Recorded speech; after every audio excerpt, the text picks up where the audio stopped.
We're live. Not yet. Well, Not yet. waiting here always take a minute on our end. Always take a minute on our end. There we There go. There we go. This time took longer than usual. Waiting here on the chat real quick, guys. Welcome to another Monday here in Operation 11 Charlie. Today we got Colton from the RC Shop as a special guest. Welcome, Colton, brother. Hey, thanks for having me. Awesome, man. Thank you for hanging out with us here. Now we got already some people in the chat here. Thank you so much for hanging out with us. See here we have Kevin. Oh, good to see you, Kevin. Kevin Gibbs there in the chat, man. Good to see you, brother. We got Kurt. See we got Rob Gunning. Welcome, brother. Thank you, Squirrel. Welcoming, brother. Appreciate you guys. Thank you for hanging out. What and overall what's going on here? Yeah, it's not today. Dennis keeps messing up my internet here. Dustin, welcome in. All right, good to have you. Good to have you here. Scale. They're welcoming. Welcome, guys. Thank you so much for hanging out. Again, we had Nate. Nate, welcome in, my brother. Good to see you, brother. You guys don't see Nate here in the show, but he, man, behind the scenes, 100 miles per hour, working in O11C and whatnot. Good to see you, my brother. It's fantastic to be here, and it's been a minute, so it's great to be back. Yes. Welcome, my brother. Here we got Joe. Joe, welcome in, man. How you doing, brother? Doing good. Another Monday, another weekend, getting by, and try to get stuff ready for all the events are soon to be coming. The weather's starting to change. Getting excited. Amen to that. Amen to that. You guys were on a comp. This was it yesterday, right? Yeah. Omen was there too. Yep. How He was that? made the trip down. It wasn't too bad. Just some tough talent. I'm still fine-tuning my boogeyman, so didn't do as well with it, but it's getting there. Yeah, it's good, always a good time. Always a good time. Awesome. How about yourself, Dennis? Well, about the same as Joe, just waiting for all that green stuff to show from underneath the white stuff so we can start hitting these events and hanging out. We live in Florida. We don't know what you're talking about.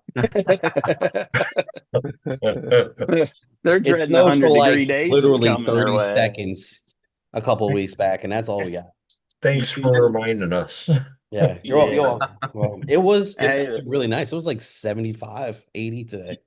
Yesterday, yeah, went back to 80, 82, Yeah. something like that. you guys keep talking. It's been like Everybody's so like- fishing. Everybody's out in pools. Oh man, come on now. It's wild. Don't do that to us. Pesa, how was your weekend? How was your weekend, Pesa? Busy weekend. Busy weekend. Come here. What are you doing? Sorry. Awesome. Getting ready. We got the Pesa Nationals coming up. Yeah. Yeah, we have the excuse me, the J Concepts Trail Venture Challenge. That's happening towards the end of March 21st and 22nd. It's a weekend event, and it's comp crawling, it's trail crawling. It's gonna be a lot of fun. Awesome. Looking forward to be there hanging out with you guys. There. Let me see. Miss Sean, welcome in, my brother. Good to see you. Good to see you, my brother. Don't do that. I didn't put you you can chew it.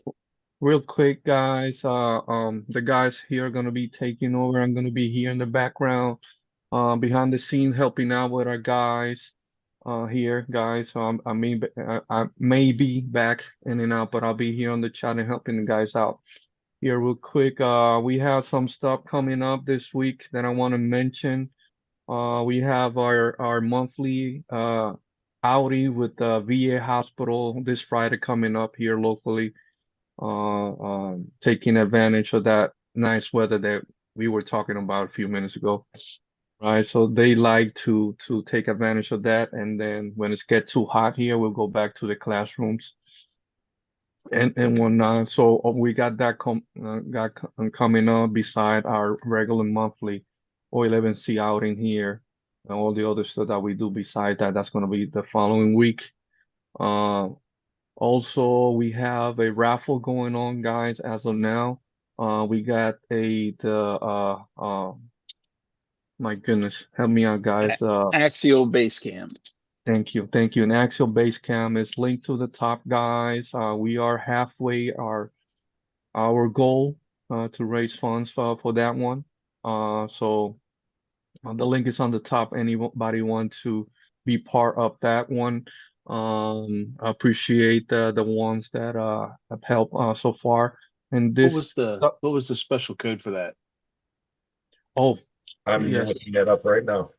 Thank you. Thank you. They will put it on the chat there. Actually, I could look it on the real quick. So there's a special code. The guys are gonna be posting it on the chat. We want to mention that. Let me see here real quick. It is BC103, right? Yes. Yeah, BC103. Bravo Charlie 103. So BC 103, guys. So put it there on the chat, Dennis. Appreciate you, brother. Sure. Again, everything that we do here is raise funds for the organization that keeps all this stuff going. And then I appreciate you guys tremendously. You guys always support us. You guys are part of what we do here. O11C, right? As you guys know, we got anybody new. O11C, just a support system for our veterans dealing with PTSD. That's our main goal. Bringing awareness to veteran suicide and some other stuff here. So that's our goal. RC just a tool to get us out together and the family members, not just that, the first responders as well. We got that going on. Before I go to the more serious thing here, any events that we got coming up. I know Robert is gonna mention it throughout the show. He can mention it again, plug in. Robert, your event coming up in a couple of 2-3 weeks now. What is the name of the event? You mentioned it earlier. It's the J Concepts Trail Venture Challenge. Well, I say a month now. I'll say it a Yeah, couple of weeks. Sorry, yeah. I didn't want to add. Make me I'm not nervous. We're I'm not not trying to counting be days like now, all right? I'm not trying to be like Dennis mentioning how many days we got for BTC. So Oh boy. yeah, but we got that going on coming up. Any other events that we got coming up, guys? That you guys remember? If not, let me go here real quick. Anybody wants to help out? Let me share something here real quick on a more serious note. Guys, trying to here copy the link here. Anybody wants to help the family here, I'll be posting something here. If you guys don't know, you guys follow us we have a private group. And then usually we don't post personal stuff like this, right? Because it's very important, right? Keep our guys stuff aside from all but in situations like this, we share some of that stuff. So last month we lost two guys, O11C, two veterans. Recently we lost one on Thursday. And then I just want to share here the Facebook for anybody who wants to help out the family and some other stuff. This is what we have O11C trying to prevent this from happening. So Matthew was local to us here in Brevard County. So he started with us. Some of you guys that when we had USD, he was part of USD, and he got inducted on Joe's Exo Cage. Location there, the Exoplex. So we lost Matthew a couple of days ago. So anyway, I just want to, share that there, you guys and whatnot, but the guys will take over. I appreciate you guys. Thank you. Yep. All right. Well, Heart and love goes out to the family. absolutely. Again, this Absolutely. is why we're here. We're here to support everybody. That suffers from PTSD, veterans, first responders, and it's all about the love and support that we can give those people, those men and women that, sacrifice so much for all of us. And less, little that we could do is just reach out, have a conversation. Um, whew, that was rough. Wasn't expecting that one. Thank you. Nathan, where do you want to start from here? Well, I think in terms of there's no other events I don't think other than the J Concept one coming up. So guess we'll jump to our special guest, Colton. Okay. Hey, thanks for having me, guys. I appreciate it. It's heavy feeling towards the beginning of it. So Yeah. hey, come on. So I know. Well, Colton, let's start with for everybody that doesn't know who you are, what do you do and what's your contribution to the hobby? oh man, so we own a brick and mortar store in Rushville, Ohio. This wasn't always a brick and mortar operation. This quite literally started from a plastic bin behind my previous job's counter. And I am grateful for Smokestack Hobby Shop for allowing me to do this behind their name. And without them, none of this would have been possible. So we started literally out of a tub. We moved to a website, and then we rolled with the website for quite a while, and then we switched over to we ultimately outgrew the upstairs of the hobby shop, and we went to a garage that I've been using personally for probably about 5 years, and outfitted it for a kind of like a lobby area with all of this behind me that you see here for the day-to-day operations. And honestly, the lobby area was never meant to be a full-fledged hobby shop. It kind of just evolved. It was more along the lines, a place for people to do in-store pickups. And yeah, now we pretty much anything crawler related that you need, we pretty much have it. So it's kind of grown beyond what I ever had thought. So That's pretty awesome. Is it just crawler stuff that you carry? yes. Yes. It's pretty much just crawler stuff. Just we carry Vanquish, J Concepts, a couple element things, RC four-wheel drive, Tamiya paints, BSI glues, Loctites, Protec, Three Brothers RC, just kind of the main Okay. name in the game. And I'm trying to expand even farther than that. And then that's our new product line, our used. I mean, it's Oh, that was gonna be my next question. Is it just yes. used items that you carry, or do It's you it's um pretty good mixture. I'd say okay, it's probably about 75% used and the rest would be new. So okay. it's I'm leaning towards eventually the new inventory actually out. Believe it or not, this sounds crazy, but I'm leaning for the new inventory to actually outweigh the used inventory at some point.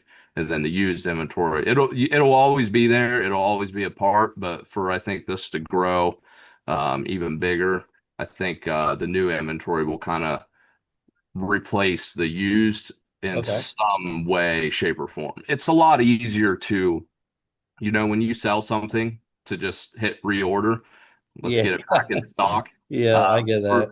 versus the used inventory, it's a lot of work to get that item back.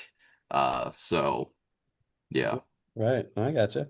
Um, you do raffles or waffles as well, right? Waffles, yep. Waffles, right? Waffles, we've kind of transitioned over to sticker sales on the Okay. website. We used to do the waffles on Facebook, but it's a lot of work. People don't realize how much work it actually can be. There's a lot of babysitting, and that's kind of why the website Yeah. became a thing to begin with, is because I wanted a way to where, it didn't take us to be on standby 24/7. So, and the waffles, you have to add the names, you gotta check payments, You gotta chase got it. you gotta chase it for hours and days. So we've actually transitioned over to the website, and now we do digital sticker sales. Okay. Kind of alleviate that because Kennedy was spending a ton of time. She was actually the one that kind of ran with all the waffles stuff for Right us. on, right on. So any way that we can kind of make it a little bit easier on us, we definitely try to find a way to do so. Right on. Right on. With the printers in the back, are you designing and creating Chop Shop specific products and offering your Uh, own line of goodies? I wouldn't say I'm the designer. Let's put it that way. All right. I'm we we have a pretty interesting event coming up this spring. It's an Easter egg hunt. I had been asking a lot of people when's the last time you've actually went out and did an Easter egg hunt? And most of them say it's been a It's long been a time. minute, yeah, for So sure. we came up with this idea, just kind of sitting around, just kind of shooting, and we came up with the idea that we would take Easter eggs and we would essentially hide scale accessories in them. And then I was like, well, what if we actually, obviously, you can't hide a full truck in an Easter egg, right? So we were like, You well, can let's, now with an SCX 30. yeah, with an SX, you get a bigger egg, you can definitely fit it in now. So we're gonna put slips in the Easter eggs. So we've been Okay. printing a ton of scale accessories. Just Kennedy has just been printing a ton of stuff. Um, just anything from Knights Customs, Colts, just anything, just That's ton of awesome. stuff. So, um, heck, yesterday she printed out some of these like little miniature 6x6s and stuff like that. So she's been printing on the 3D printers more than I have. So, All right, all right. and our You goal should is, paint one that looks like Jurassic Park, you know? yeah, I'll have to send that to you. That's out of my wheelhouse. But our goal is to, get a bunch of people out here and get people out at our compound, our crawler compound, and just searching for eggs and seeing what they can find. And our goal is to work with a lot of local communities. Like I know a couple people who have mechanic shops. They're donating like oil changes and the hobby shop that's closest to me, RC Adventures LLC, they donated a whole truck, I've even had customers come up to me and say, "Hey, can I buy something and you guys donate it to somebody?" So, can I sponsor an egg? So it's actually been really cool That's pretty cool. to That is cool. see what people are coming up with, and I can't wait to kind of see everybody just scatter through the field trying to find stuff. So, but yeah, as far as that goes, I'm a Knights Customs authorized printer, so we've been printing a lot of that stuff back when the Terabug was real popular. But other than that, that's pretty much it. And then we also got a vinyl printer. That's Yeah, stickers. How's that oh, working out for you? dude, that thing breaks down more I than told I knew it. 1990s JDM car. Let's put it this way, I got a lot of Japanese cars, and that thing spends more time broken down than any of them. Yeah, I will say this, they got a pretty good warranty and you pay for it. The warranty is about I think $1,500, but to replace the you got head, the Mamaki, right? no, I got a Roland BN20, Gotcha. and Okay. it's advertised as a kind of like a entryway to a commercial printer, but I don't really know how it is if it can't ever do its job correctly. So Yeah. it's Because you're printing on clear now, right? no, You're but not printing on clear. Okay. can you grab me a sticker sheet? Because it's worse Uh, when you're printing on clear. yeah, well, yes, because you have the Because of the white ink white. Yep. and it coagulates. Yep.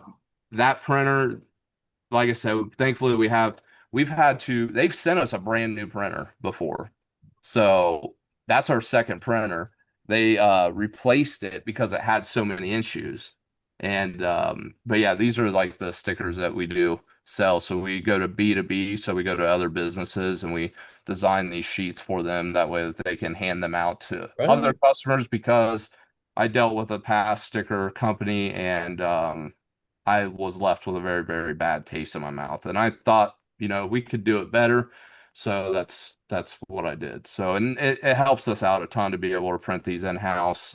like I said, I say it breaks down a lot, but thankfully we do a bunch of small stickers because if we were trying to do big graphic work, if it likes to drop ink on the artwork. Yeah. So if I'm printing a bunch of these, I might ruin three or four. That's fine. But if I was printing like a big like Like sticker from mural, somebody's yeah. band Right. or something like that, it would ruin it every time. So thankfully, Mm. even though it's got its issues, it works for us, and we're able to help other small businesses in the hobby community be able to give them stickers. That way they can give out to their customers as well. So it works out pretty Okay. good.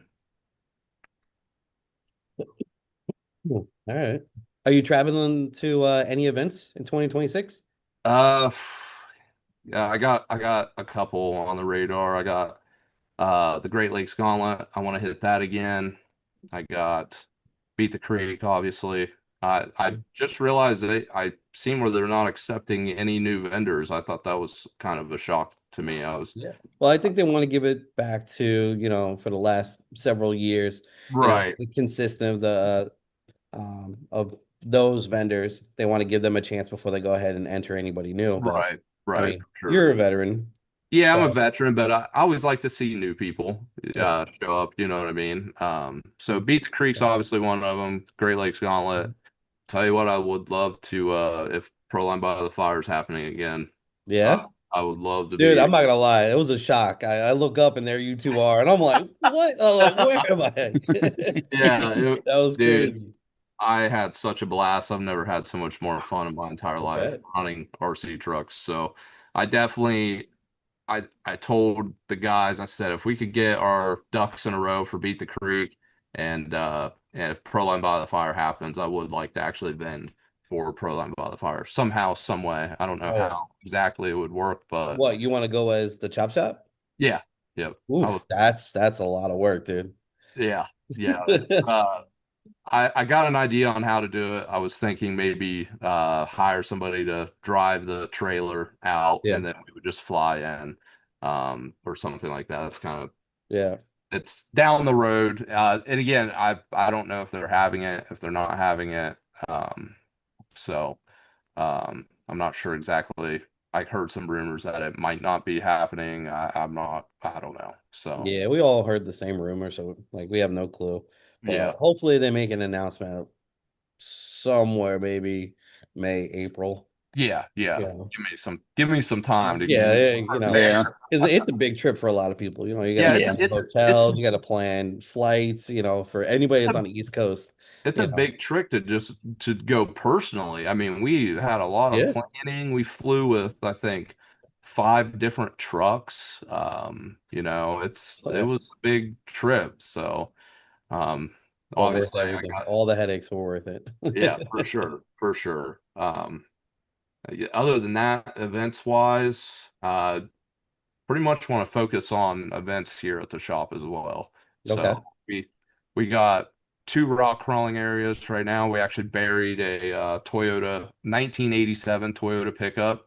It was actually in decent blasphemy. condition. I think I somebody, Oh know. my. some, When he posted that, I'm like, dude, why? I was like, oh He's like, man. I bought this to bury it. And I'm like, the crazy part was I'm like, oh, this is actually not bad. And then my friend ran into it with a skid steer on accident. And then I was like, oh, okay, well, I guess we can just It's it done now. doesn't hurt as bad.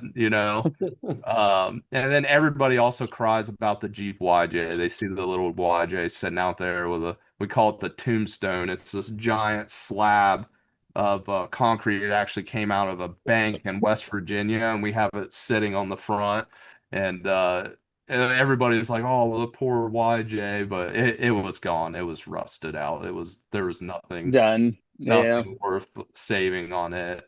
Um, but yeah, I want to focus on events out there because we got those two areas, and then we got an RC track. I want to use that for more just like getting people out here because there's nowhere to like run. Like you sell all this stuff, and then it's not like the West I have a Coast. place to play with it. Yeah, Yeah. yeah. You got a couple spots. I mean, Joe knows, Dennis knows. You got your couple spots that you can hit, and after that, it's there's really no dedicated RC park. The closest we got, and I don't know if Joe or Dennis remember this, was the RC Fun Park. Does that ring a bell, Joe? You don't remember that? It was No. it was it was the cool RC Fun Park. It had a terrible name, but it was the cool RC Fun Park. And that guy went crazy. And that's he went crazy. He built some of the craziest stuff. I have a video of it on my YouTube channel of just a small section of it. And I've always like kind of like when he decided to kind of close the doors because he was just giving everything away for free. He wasn't holding events, and it was just hard to make that work, and still be able to pay your bills at the end of the day. So me and my friend Dave always like remember that place, and we're like, what if we could do that and actually make it work? So that's kind of what my idea is with the area that we're at. So we got the two crawler courses, we got the RC track. I want to put in a trail around the property. We got 2 acres, and there's woods that kind of circumference the property. So I want to add a trail, um, and we're working on an indoor course as well. So Okay. that's to come too. So that way, for when the brutal winters hit I was Ohio, just gonna say when the snow's out there, you when the go, come brutal on winter, inside, guys. It's yeah, 80 degrees in here. Yep. Yep. So I want to fix that issue because I get a lot of guys that come in and they're looking and they get cabin fever. They just want to drive their trucks. Like Yeah. my friend Dave, he built this awesome truck and he hasn't even been able to drive it yet, because the weather's just been so terrible. So I definitely want to do indoor activities and there's a lot of stuff that we can do on this property and I just want to focus on events and Okay. things of that nature Are for you into drifting?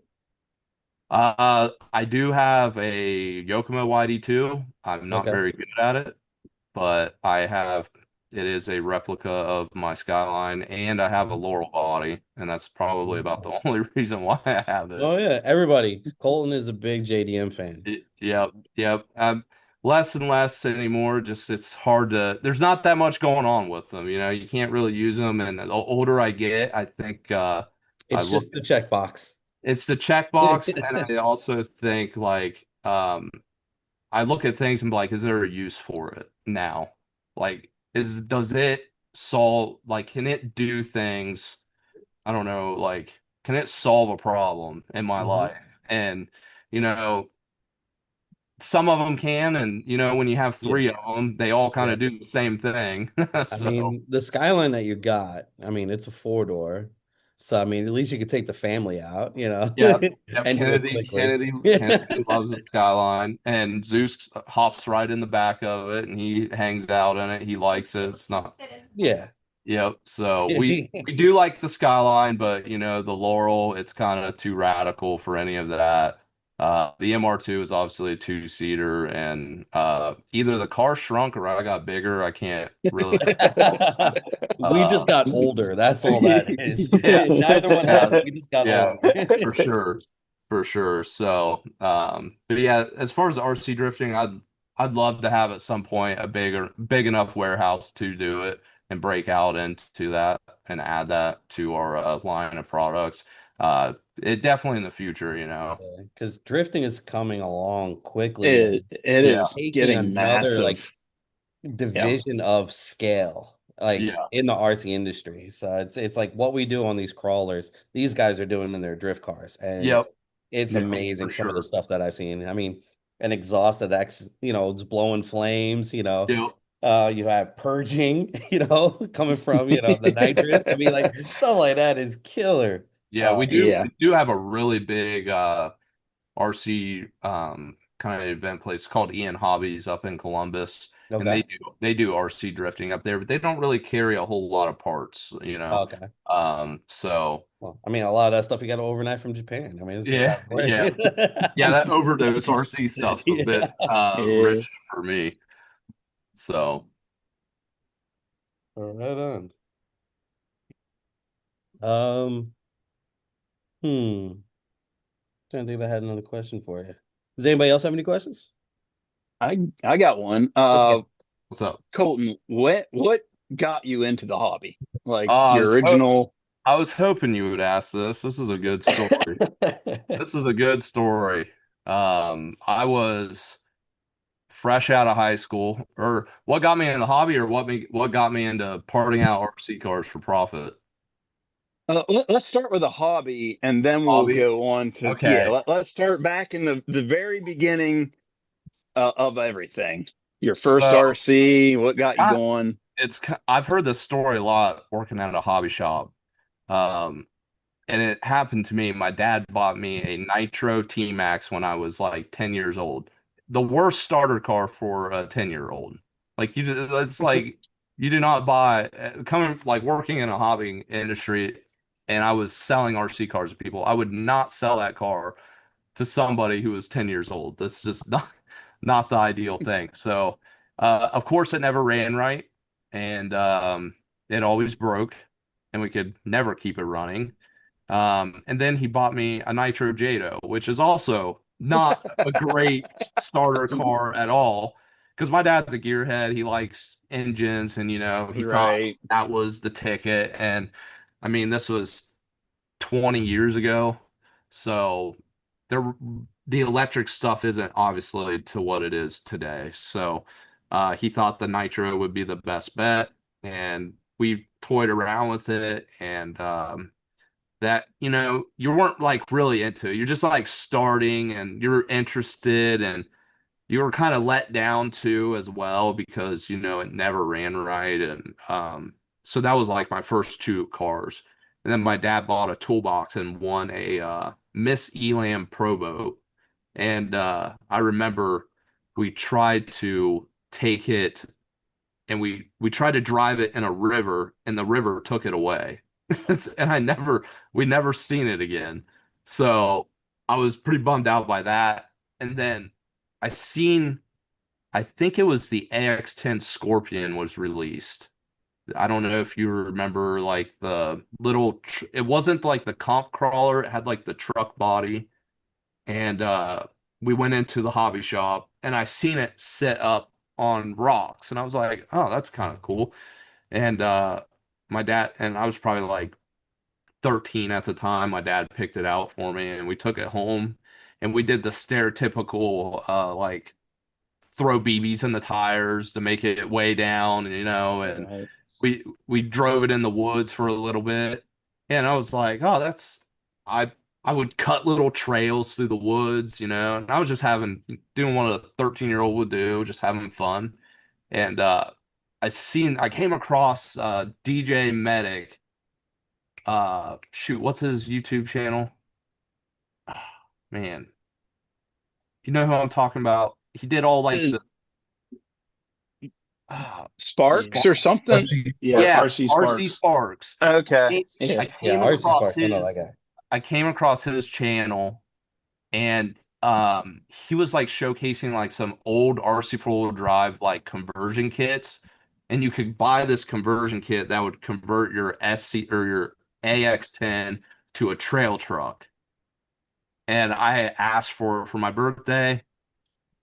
We They got it for me for my birthday. I didn't know how to put this thing together. My parents didn't know how to put it together.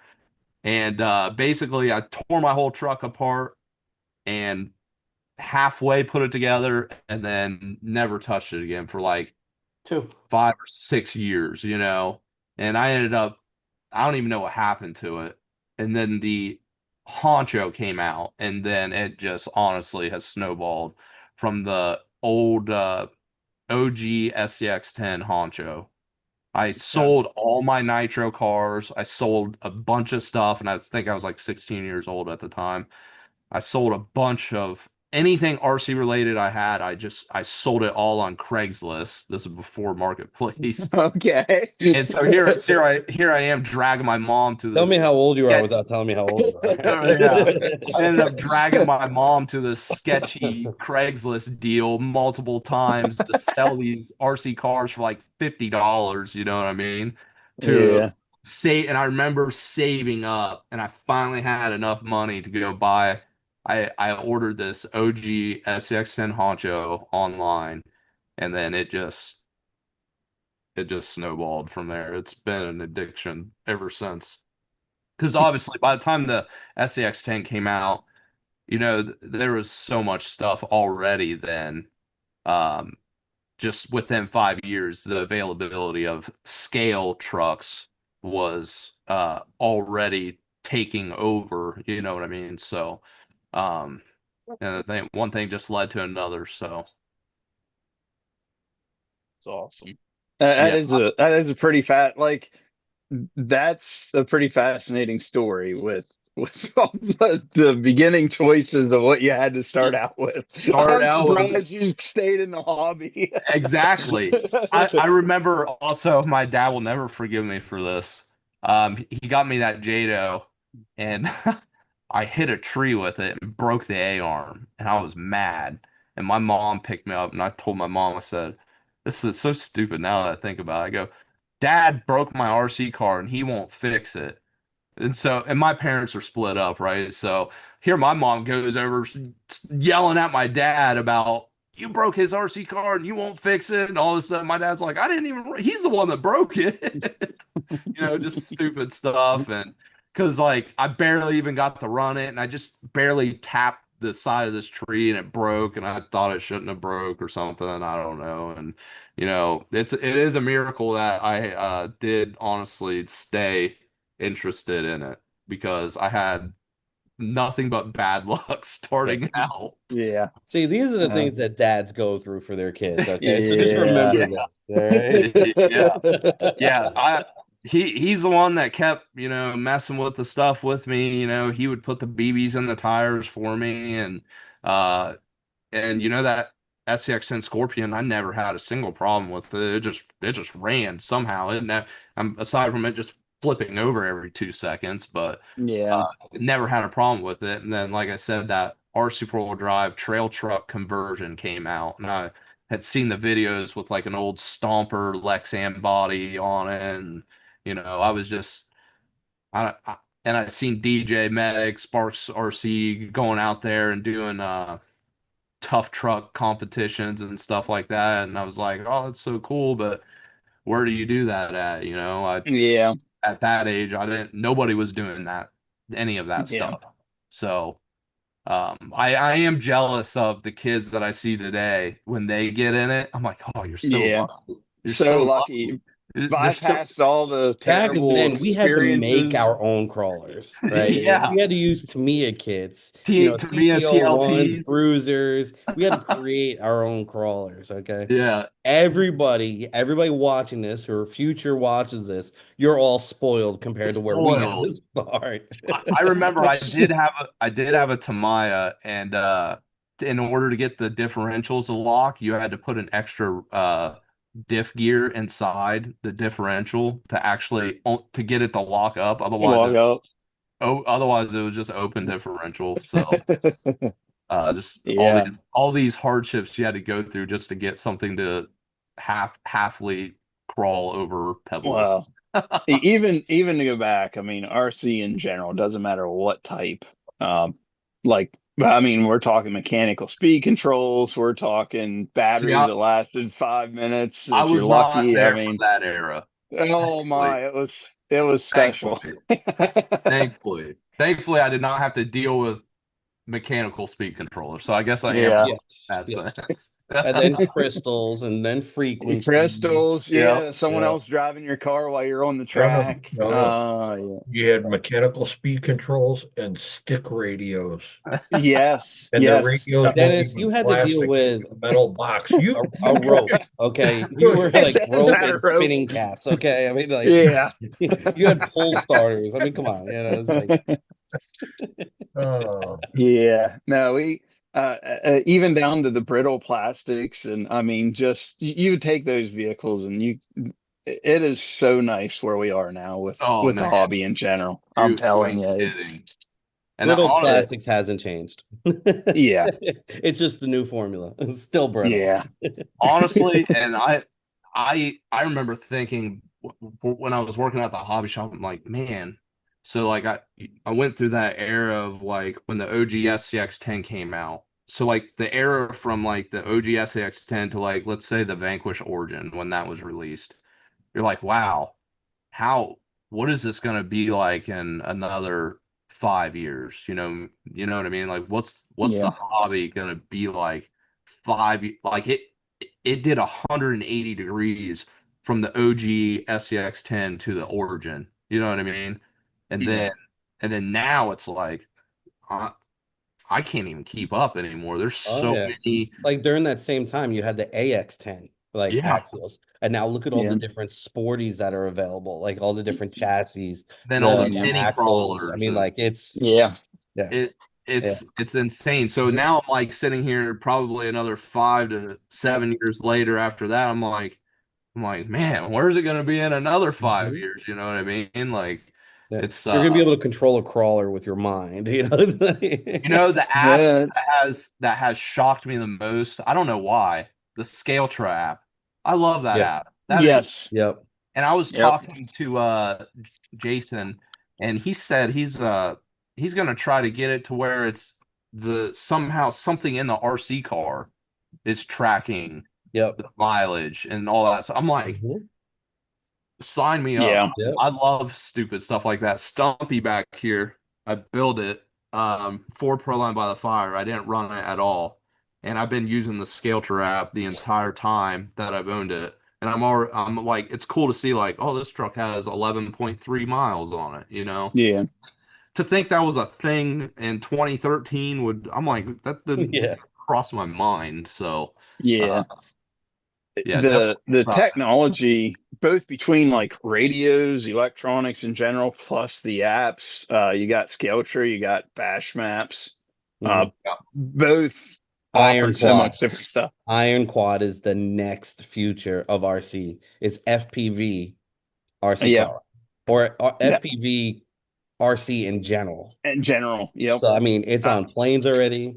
It's on bashers. It's on crawlers. It's on micro crawl or micro RCs. I mean, that is definitely the future of RC. yeah. For sure. RC comp sitting in the chair with a Yep. with a Yep.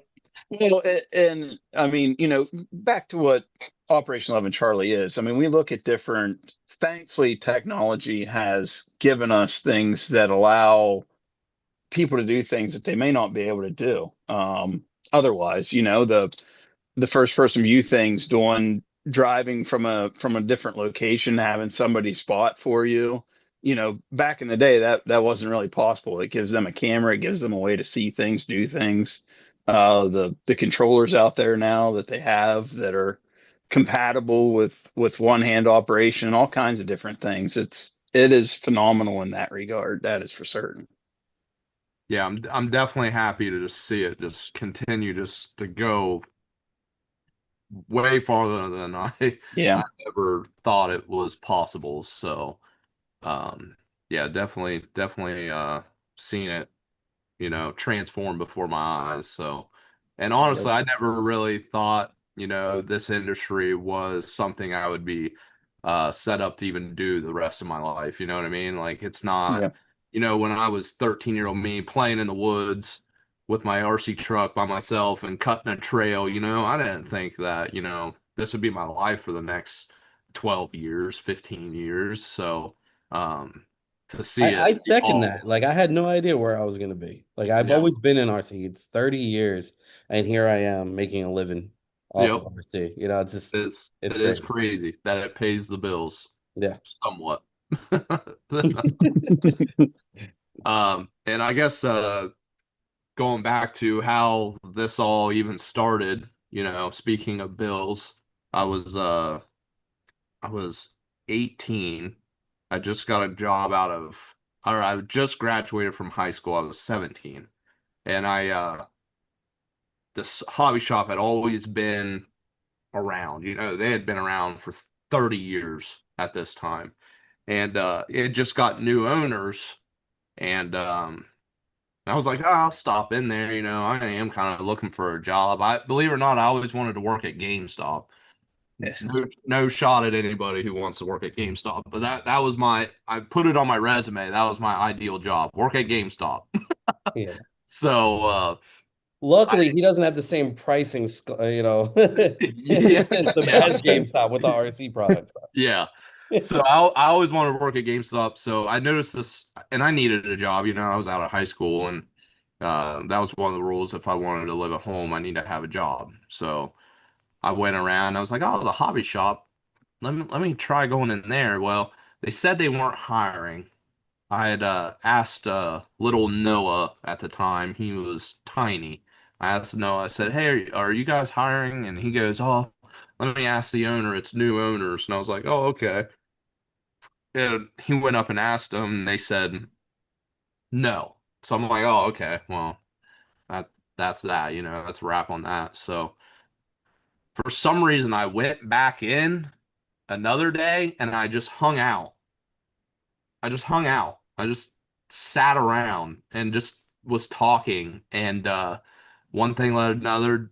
The owner, Don, gave me a Pepsi or something, and I was just talking to him. And back then, they were doing inventory at the front counter, like as you walk in.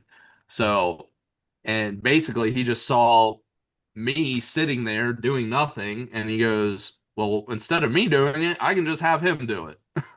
So basically he interviewed me, and I had went in there a couple times, just kind of being a bump on the log, just like sitting there, just waiting. Yeah, and I would just go there and literally just hang out and just talk to the owner. And then finally he just said, "You want a job? Like do you want to do something here? Like we just took over this business from the old owners." And I was like, "Well, yeah, that's kind of why I'm here." And so he interviewed me, took my resume. They did this whole background search on me. They went kind of like crazy on me.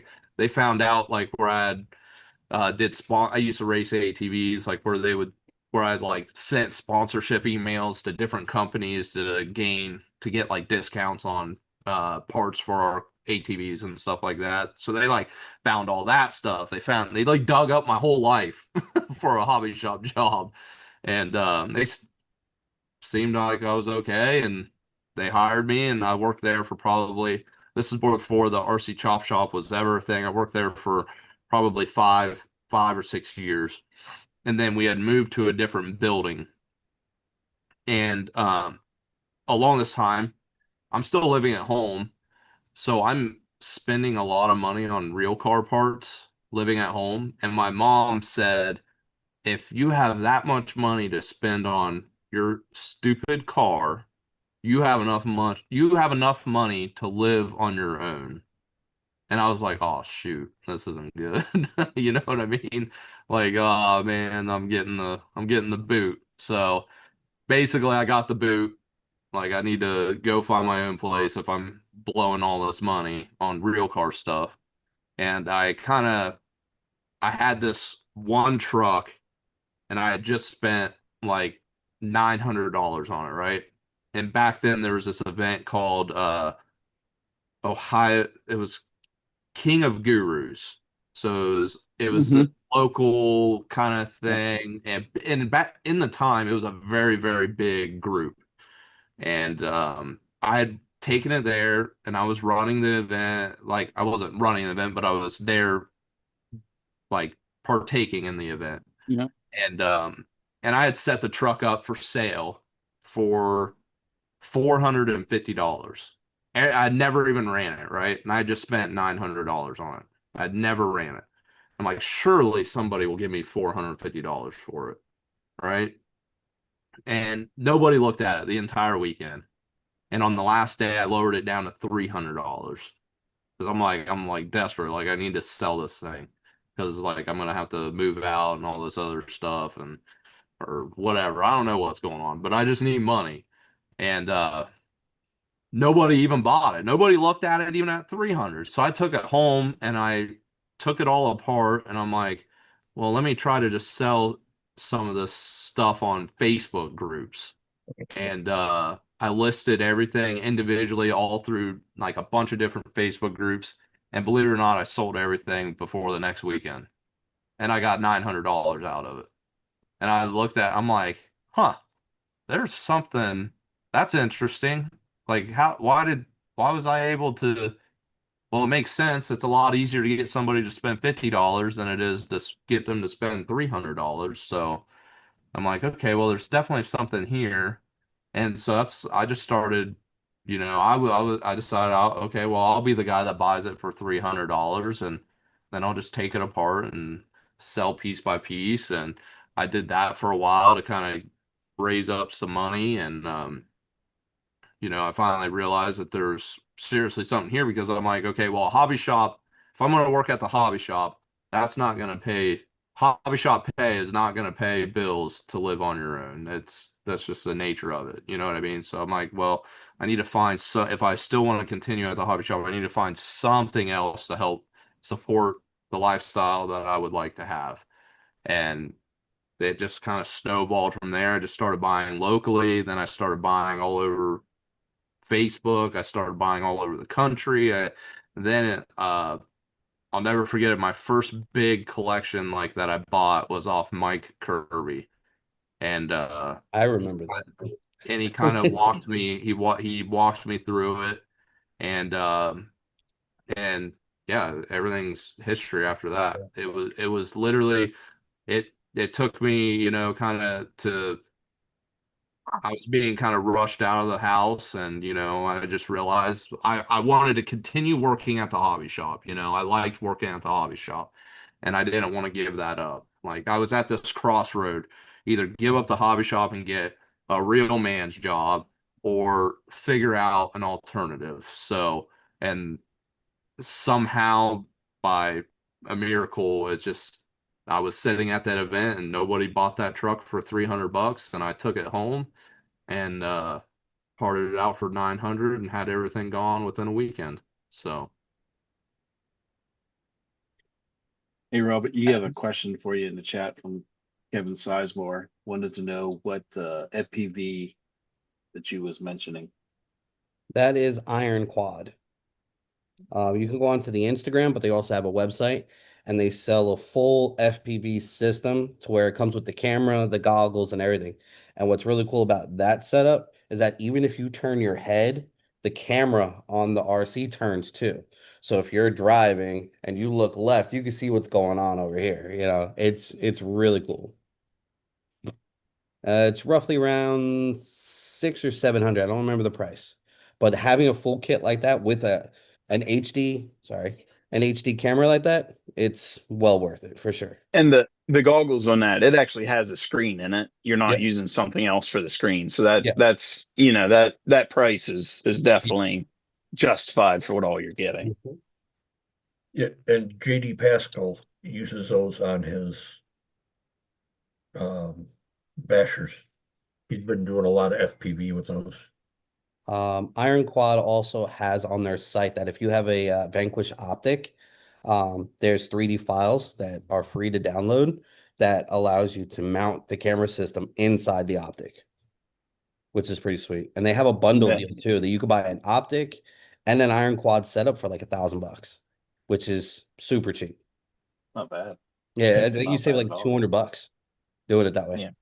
And Kevin Gibbs has a question also. He's asking what kind of distance they have, if you know. I don't know the exact number of a distance, but how can I? Yes, Iron Quad. probably depend on the area that you're using it at too. Yes. That's how So FPV I would drones- say it's the distance that your receiver and transmitter can handle. So as far as that can go. That was probably the easiest way to narrow it down. So if you're in like a Walmart parking lot, probably from one end to the next.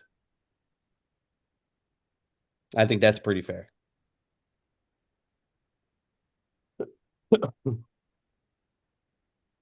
And I think Kevin Gibbs was asking only because he's in a wheelchair now. Okay. And That he's would got be a bunch of perfect. nice That would be metrics great for Yeah. something like to get that. up. Yeah. Yeah. Yeah. Yeah, as long as you have somebody to go give you a hand if Yeah. if If you you need roll it. over or anything like that. Yeah. Yeah, you definitely want to make sure you have somebody to land hand, getting a hold of it and flipping it back over or what have you. Because it's that kind of stuff is phenomenal, but you just definitely have a little loss of vision with it just from blockages and things of that nature, not being able to see everything. So getting a little dip and rolling it over, it's definitely possible. And the learning curve. Yeah, that too. Yeah, Yeah, there's always that possibility of disorientation too, when you know where you're going, but then you don't know where you're at. yeah, yep. Well, just the, like the original versions, you was mounting the camera on a servo and being able to Yeah.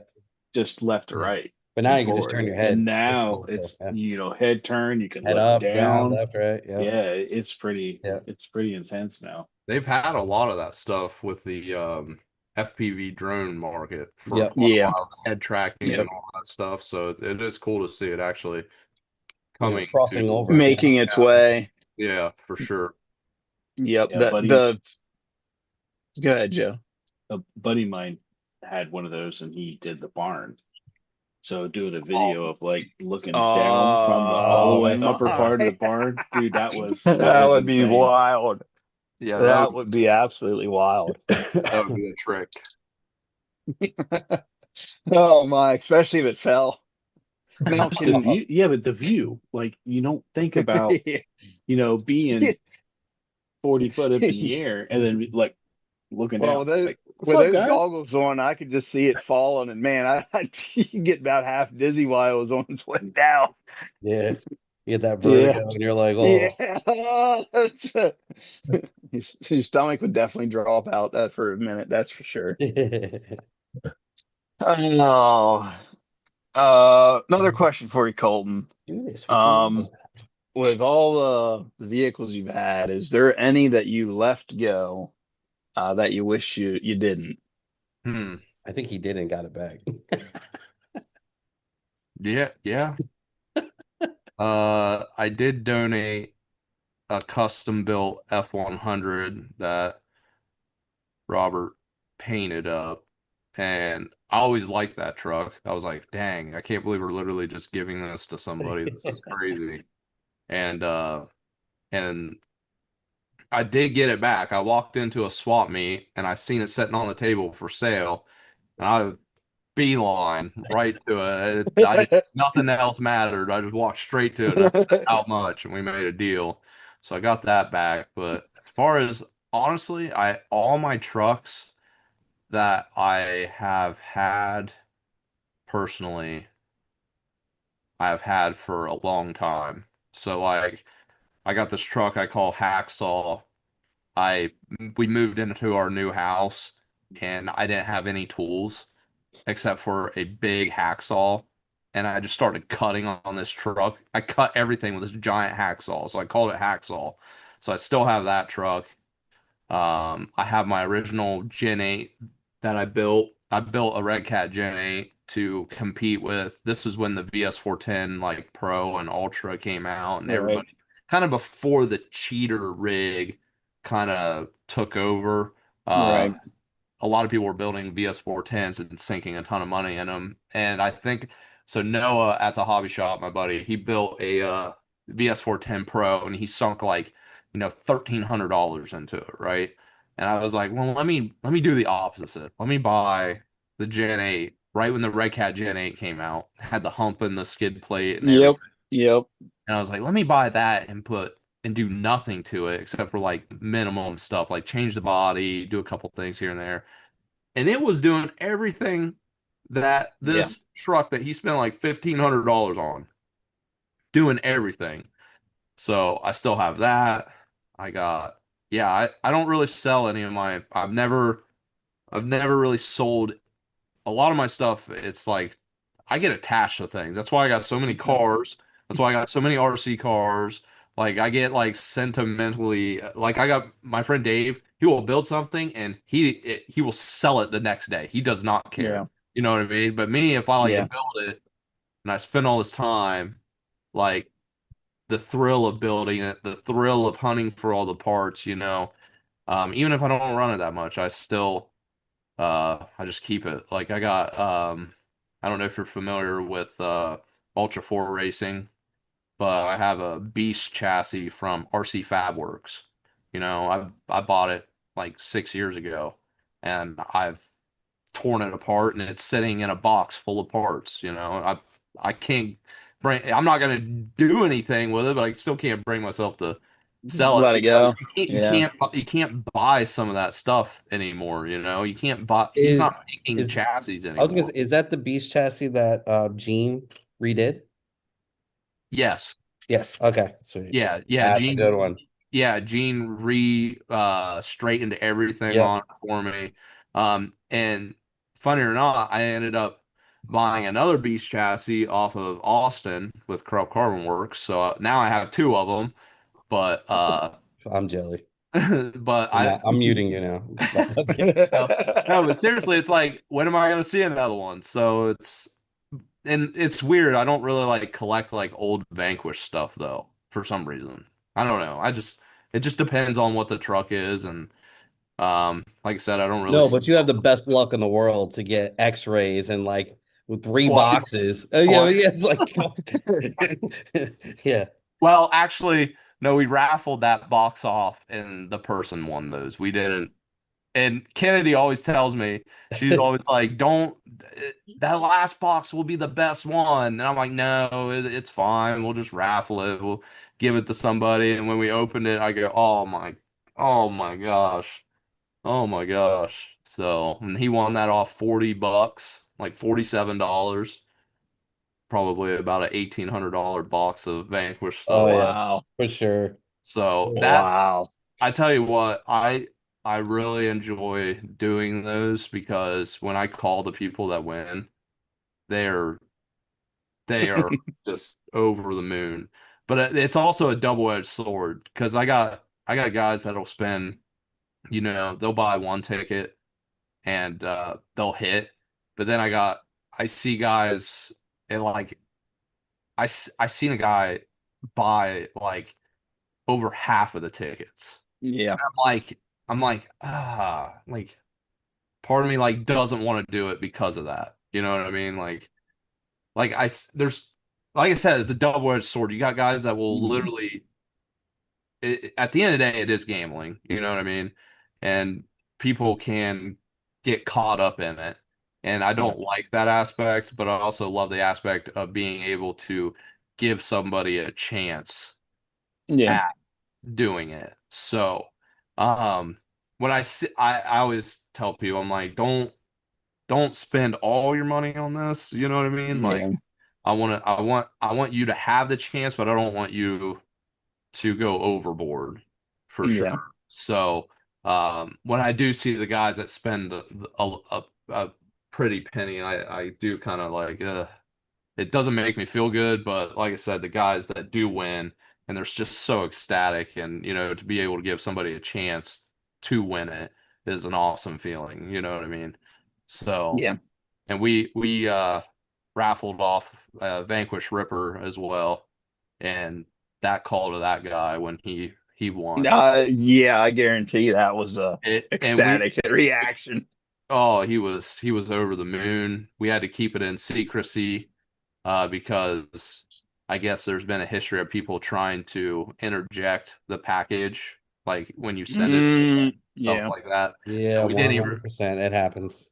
we didn't release the name until he had it in his hands and stuff like that. So That's yeah, that's fine. I didn't even know that was a thing, to be truthful with Yeah, you. yeah. yeah, When it comes to people, rippers, it's pretty ugly. That's why, like me and my buddy Mario, we handle majority of the ripper sales that are out there. So everything has to get funneled through us, and then either we go ahead and hand deliver the rippers, or, we again in secrecy, we go ahead and take care of all the shipping and all that, and not say anything until the person goes ahead and Gets it. receives and they're it, Yeah. and paying. then they're allowed to go public. That, So, Yeah, right. so That's wild. yeah. Well, there you go, everybody. You might have learned something today with that, because I did not know that was a thing. yeah, Black market ripper. you gotta keep it on the Yeah. DL until the owner Yeah. is in hands. Yeah. Yeah. Like within the last 2 days, I've shipped out two rippers. One went to Germany. Can't tell you who that is. And another one went to Tennessee. So, and that person's going to be going public soon, about the one that they got. Yeah. And tell Right. me, how nervous is it wrapping up a ripper to ship? Oh my Oh goodness. my. I mean, I had the one that went to Germany. I had to wrap that one twice, because I had it all nice, perfect in one box. But between the tariffs, the insurance cost, and just travel to Germany was half of what the person had paid for Yeah. on just the Ripper itself. So I actually Yeah. had to take the box apart and then rebuild two separate boxes to ship it in order to be more fair with tariffs and insurance, Right. and but now it's like I'm on the edge of my seat. Like I can't sleep. I got to Oh, make yeah. sure that this Ripper ends up in the hands of this guy Yeah, I that's in don't think I Germany. would want to be the middleman on that. No, Nah. Yeah, nah. I would, but No, my anxiety would be like, nope, nope. so I have a full contract that I am safe, because yeah, again, Uh, when I do these Ripper yeah, deals and that stuff like makes that, I sense. have a commission and all that. But I have everything of where all video documents, I have paper documents, I have everything to cover my end, and Right, everybody that's a part of it, the whole party, everybody is transparent about what's going on. right. And yeah, and it works out, but still, it's like for Yeah, me, it's when in the I'm back of your thinking of head. $11,000 RC car yeah, traveling that's to Germany to another country that has to hit this spot, this spot, this spot, and And I don't, customs is going to open it. They're yep. going to yeah, look inside of it. So And I what are yeah, need to they gonna do? pray that they're going to go ahead and reseal it back just as good as I had it. And speaking of yeah, So, customs, I've had packages where they will open it and they don't put all the stuff back in it. They won't put, there have been an instance where they did not put the stuff back in it. mhm.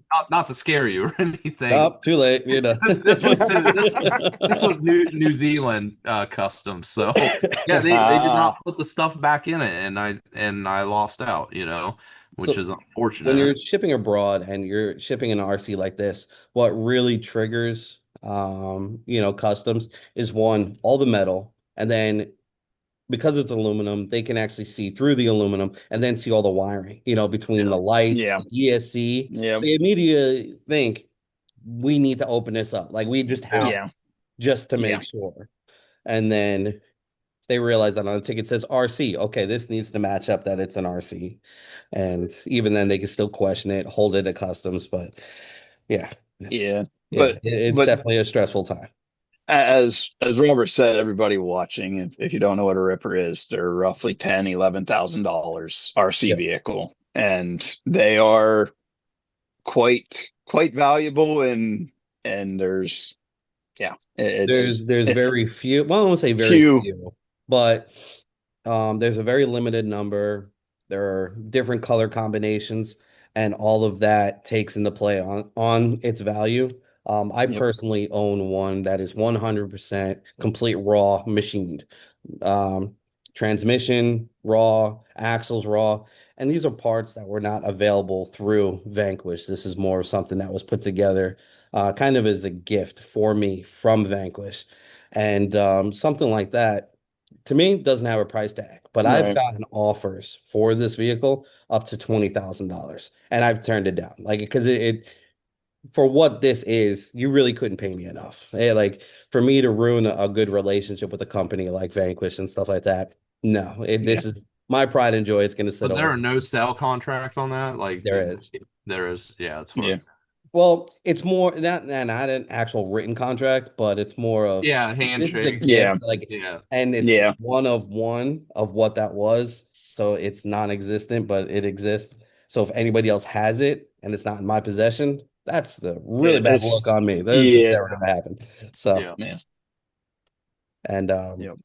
Yeah, but I've owned two of them, and I will say that it's not for me. no, It's no. it's certain people, Yeah. they love I them. have the red one. Like, oh yeah, you have it Yeah, still. yep, yep, Like you got like people like Mario who have four of them or something yep. like that. Um, at I one find, time, I've owned 7 Rippers in my possession. So yeah. that's the most I've ever had. I don't know. I like to run my stuff. So, and That's what was good about the red one. Yeah, exactly. Exactly. I That should was have Yeah. kept beat it the random. crap. But even the one that was used, well used, like the one that I had gotten from Colton, that one will still reach between $7,000 and $8,000. Well Just because of the used, color. it's just Yeah. because of the color combination because there's only three of them. There's I only got three red caged with blue, not blue, with black panels that are out there. And just for that reason alone, that's why it's more sought after. Like right now, there's one that's available. It's gold cage, blue panels. It's one of one, you know, and that is actually the very last one that was available to the public. It's number 169, and that one's anywhere between 11 and $12,000 for that one. And I remember when they were released, they were only I think a dealer you could buy them for Yep, $1,600. Yeah, 1,600. I was gonna say yeah. Dealer was 1,600, readily available to the public. It was 1,800. But 18. now keep in Yeah. mind, you only got cage, you only got panels, and you got bumpers and a light kit. Right. Everything else was a la carte. You got a discount code, so you go back into the Vanquish page and order the rest of your parts at a Or the rest discounted of it. rate. Yeah. And But then, after you still bought all your electronics, your axles, your wheels, your tires, it still ended up roughly close to 3,000, maybe a little Yeah, bit I was over gonna say 3,000. 28, Yeah, 3. Yeah. Yeah. yeah, for Back sure. back then, I price Back remember then, wise. yeah. I remember when they were selling secondhand for like 35, 4,500. I'm like, man, Yep. that's crazy. What the heck? That's crazy. And next thing you know, Well, I see him sell for 6. yeah. An Well, 8, see, And I right 9. at the see him Yeah. sell for beginning, when 10, people were receiving 12. them, they liked them, they thought they were cool, but there was no market for it. So people were actually reselling them just like a normal RC car at a lower rate. So there's been rippers where I've owned them and I only paid about 1,000, 1,200 bucks for them.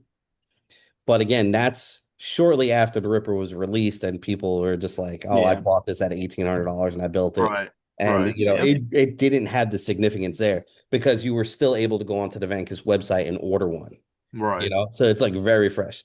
But yeah, then you started seeing them sell for 3,000, and then they went to 6,000, and Yep. then the one that really skyrocketed the market was a black on black one, number 132. Um, and it was you. The one that I sold? Yeah, for 10,000. Huh. No, they were selling for more than that before mine. But mine was 132, but it was black on blue. It was black on blue, sorry. And Reef Yeah. bought it. Oh, I don't know. Because you I sold did it, it. you had it on I eBay. No, that wasn't me. That wasn't you? No. I sold both of mine to I did a deal with you and Mike. Yes. Okay. So all right. So I thought it was you. I swore it was you. But there, okay, yeah, there was one that was out there. It was black on black. It was definitely in the 130s. Because yes, 132. It was mine. Was Yeah. the black on blue. Oh yeah. That's the one. Yeah, that's the one I owned. I Yeah. personally own that one. That's the one that I scale ratted out and everything like that. Yeah. I rusted it. Yeah. Of Yeah. course. Of I course. I have the files where I'm the only one that's allowed to 3D print replacement Ripper panels. So I had the files. I printed my own, and then I rusted out the 3D printed panels. They didn't actually rust out the aluminum ones. I'm a little bit Right. smarter than Right. that. Yeah. But yes, there was one Ripper that went out there that really set the tone for the value. And yeah, it sold for 10,000, and that was the set market price. And again, based on color, that's where me and Mario had to go in and um, start regulating things, making things make more sense on the reasons why certain ones are worth more than others. And we have a full log. We know the history. We know everybody that has owned each one, how many times it's exchanged hands and everything. So, and because there's a lot of scammers out there too. Like people are saying, "Oh, I Yeah. have this Ripper." I'd be like, "No, you No, you don't. don't. No, you don't." You know, and Um, but it's fun. let's take a second, Robert, and talk about the speaking of raffle and waffles, we Oh have ours yes, going on yes, as the base well. camp. Yes. Joe, you got the info? The link's already at the top of the chat. Awesome. Only you got to So, do yeah. is click that link, takes you right to it. Then the code is wow. BC. Online. BC 10-3. Yep, BC 103. Yep. Yes, and make sure you And put that in the notes section, or it will be recognized as a donation. yep, it's $5 a spot, or you get if you buy, you spend the $20, it'll be 5 spots for $20. So you get that extra spot for purchasing $20 worth. So, and that I believe that one will wrap up. We extended it out a little bit just because of not having a show for the last couple of weeks, but that one will end up wrapping up next Monday's show. That winner will get drawn. So, Axial Base Camp, it's a great kit, great rig just to have around. Go hit some trails and go have fun with it. So if anyone's interested, it's there. Pick up some spots. That one is actually OG now. Yeah, that's the OG Base Camp. That's the first version that they come out with. Yep. So, yep. It might be worth 13,000. I was gonna say, I think I was gonna raise 10 grand down the road, but you got to start somewhere. I tell you, I don't know, guys. Maybe. Yeah. the Unimogs, some of the other stuff. If you have stuff brand new in the box that was, kits or what have you, was definitely came back with a little bit of value as time progressed. Yeah, that was So a good something I example, like the wasn't Dinos. Yes, the original Axials. Dingo. Mhm. Bingo, that's it. Yeah. Dingo, yes. Like Yep. that one, and the Ram, the Power Wagon. Yeah, the Power Wagon. Yep. Yeah, the Dodge Yeah, Ram. I mean, that one's good. I mean, yep, they were just, regular vehicles, and now, you got some added value just if you have one sitting new in the box somewhere. So, I Yeah, was can get not up to about prepared for this stuff to turn into like Pokemon cards. Yeah, I that's always a say that good all the time. analogy there. I'm like, why? Like, some of the stuff is just valued at like I'm like, why? Why is this like that? I don't know. I don't know who sets the values and who determines what's worth what, but there's certain things out there that like it's people like me. you got the Well, Unimog. You got the Yeah. Unimog. It was like yeah. what, $300 new? I mean, Yeah, Yep. it was sell it like for 350 or something like that as the $600 kit. to $1,000. Like, Everybody wants what they can't have. well, Yep. so the SMT-10, the Gravedigger, Yep. nobody, and I remember this sitting on the shelf at the hobby shop. Nobody wanted it. They discontinued it. And then everybody cried and complained. And then they brought it back out.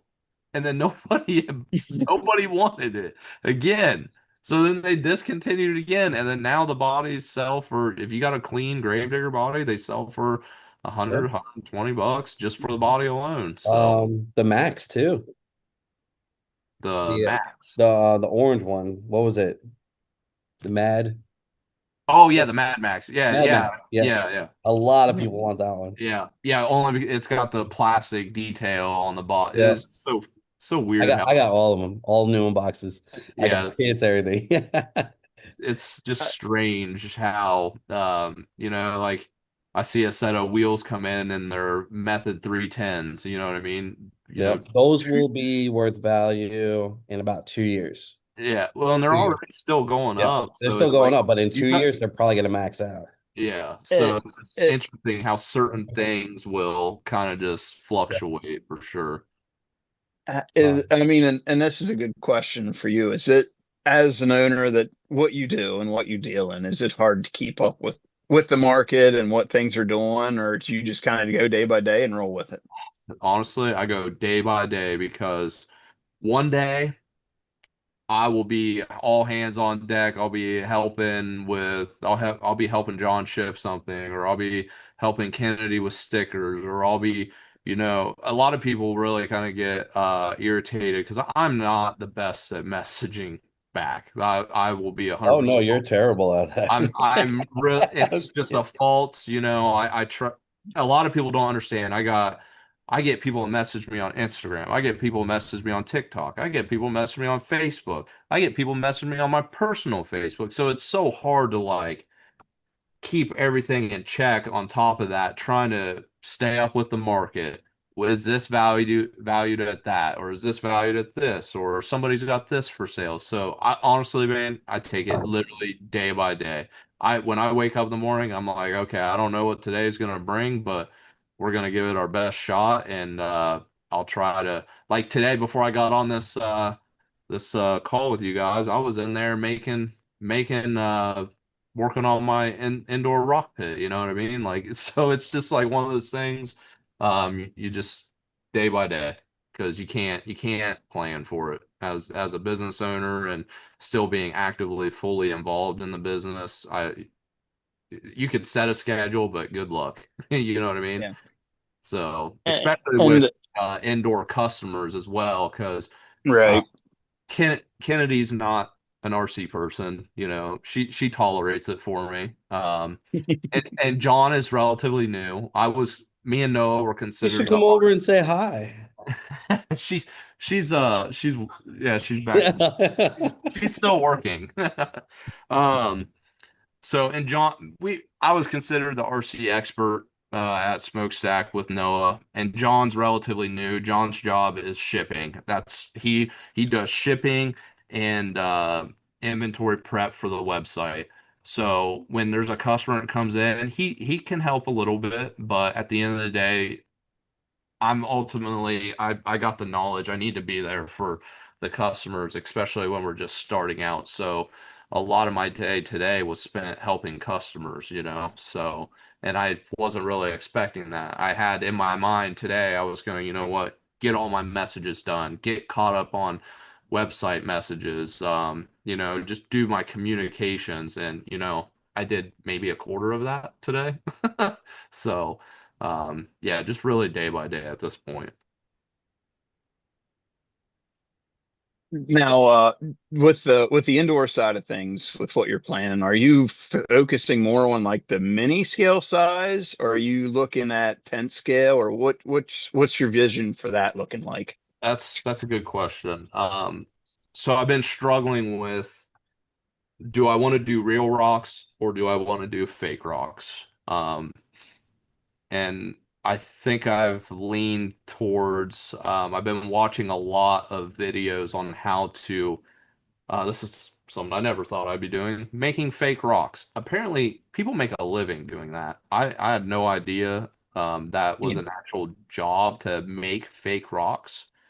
So I've been going down the deep end of doing a lot of research on how to because I want to make a modular system to where I can put bucket forks on my tractor and I can move them Move around. things around.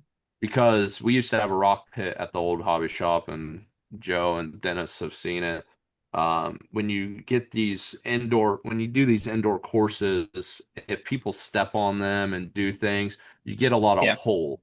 And Yep. it's honestly, I don't think it's the most fun to crawl on, because you're constantly like, your truck's like falling in this hole, and it's just not a good experience. And I've seen shops where they put the rocks in and then they concrete all the rocks together.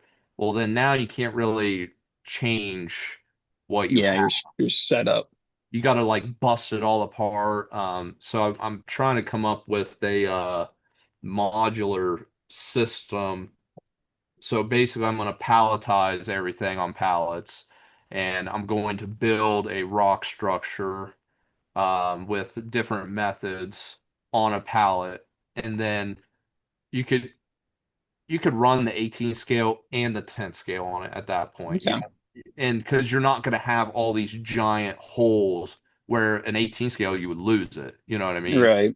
It would just be gone into the abyss underneath the rock pit. So I really want to get into more of the moon buggy stuff, the 18 scale stuff, and then the 10 scale stuff. So I'm trying to set it up to where anything can run on it. It just really matters how you set up your Do gate. you know Van Dewitt?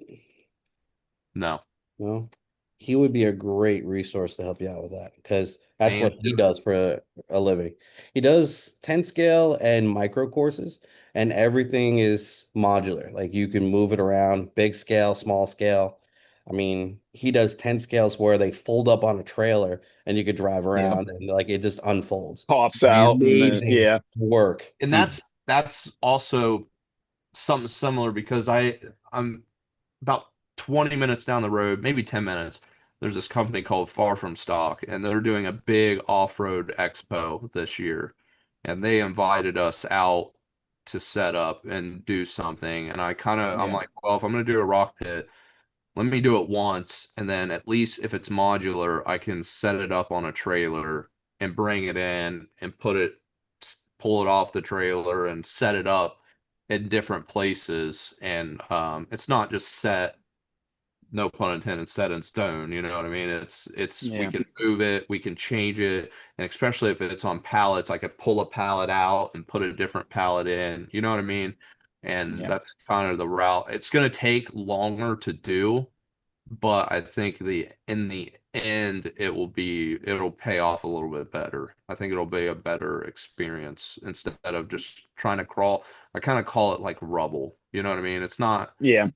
I've built a couple courses now, and one of my main things is I hate concrete. Like I don't Yeah. want any concrete chunks. I want natural rock.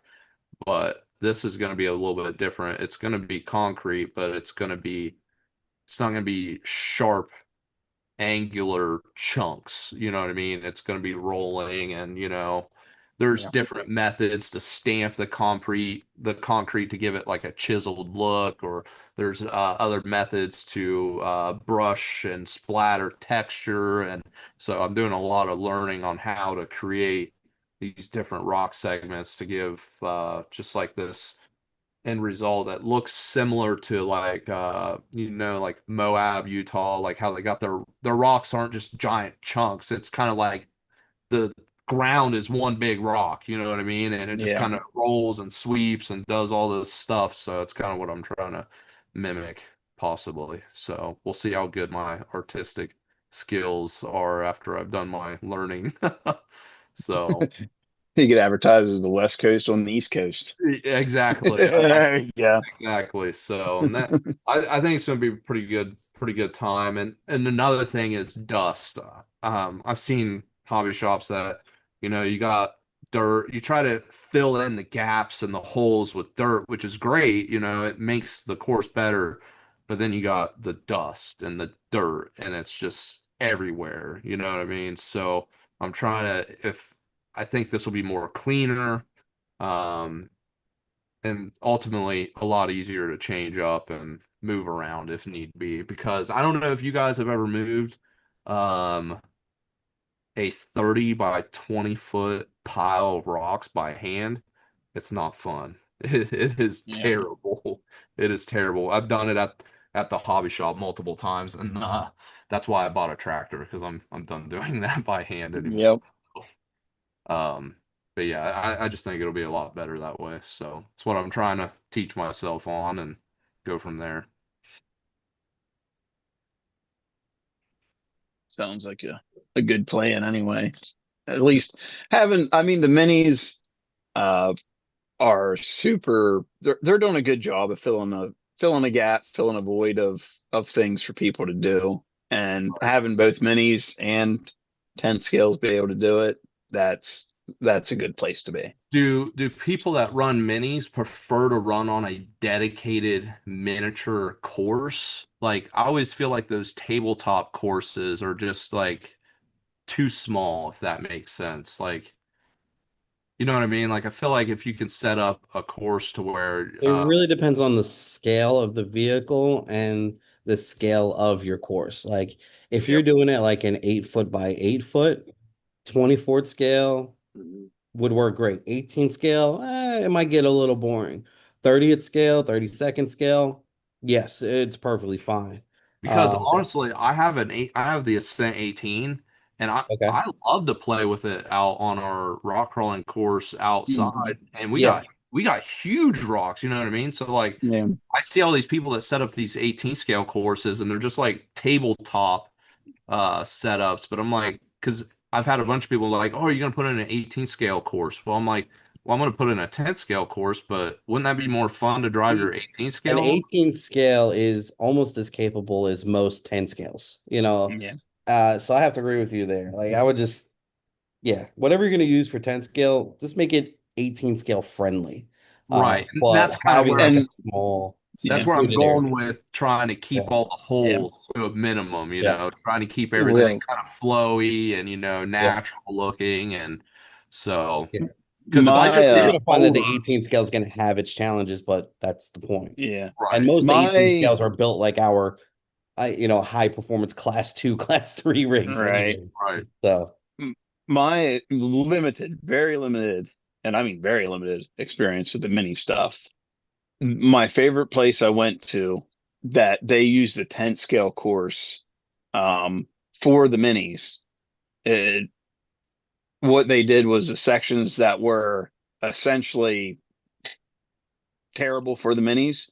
That was the only spots where they would actually make like a mini dedicated line. right, But the rest of the course they would use the 10 scale course for. So it was right, just like they knew where these basically would be best used at, and they right. used that concept to to work it, and it worked really well. I mean, I've very little used my mini stuff, but I've been on a few courses, but the one that stood out to me was the one where they actually just went, okay, well, this course is tough right here, and rather than beating the crap out of the mini, we'll just move a line over here, let you run that, and there you go. Right. Two Right. rocks that integrate a 10 scale to a 18 scale on one climb. What'd you say, Joe? Plate. Two stones from taking a 1/10 rock to climb to an 18 scale to make it work. Right. Like one or two rocks, honestly. Or if you've got a TX4 that knows how to hop, it'll just bounce right up it. Right. Yeah.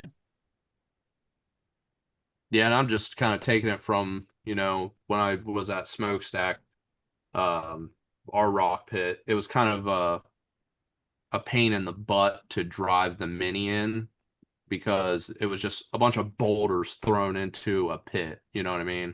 So it was not easy to drive a smaller scale on that. So I figured if I go the route I'm going where, everything's going to be kind of made as one giant rocky landscape for 10 scale and minis, I feel like you could run both and still have a good time.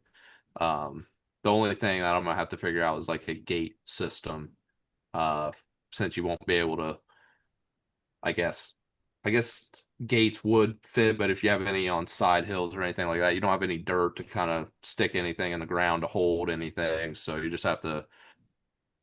When I was out in California, the We Rock guys had a really, really nice gate system for the big rock ledges that they were going down where they had magnets. They had their gates on magnets. Yeah, They magnets. they would glue magnets to the rock, and then they would have a cone with a magnet in it. It would stick right there, and so if you bumped it, it would move and stuff. But if Yeah. especially for the moon buggies when you're doing like crazy high side hills and stuff like that, the gates would be perfect. Like it was such an awesome system, and I've actually talked to Ty Giebold about possibly getting some of them gates, so he's working on it for sure. Awesome. So.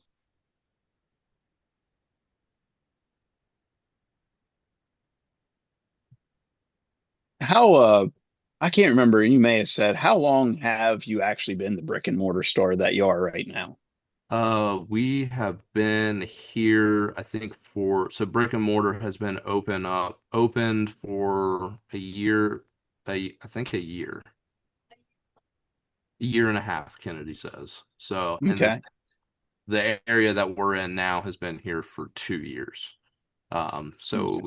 we kind of moved in here and we worked out of here, um, and then we finished the front while we were also just kind of just staying back here. So main Sure. goal is to get this operational, then worry about that later. Because like I said, it never was really intended on being like a full-fledged hobby shop. It was more along the lines of just like, hey, come in, pick up your order, and you can look around and see kind of the style of stuff that we have. And then, um, especially once we started doing competitions and events out here, we noticed a lot more people were coming into the store and looking for certain things. And, um, I wasn't really carrying a lot of new inventory at that point. So I'm really excited for this summer.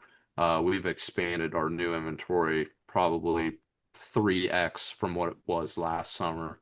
So I'm really excited to have everybody out at the shop again and kind of to be able to, because we really did, unfortunately, when Smokestack, when the owners retired, we really did lose a staple in the area.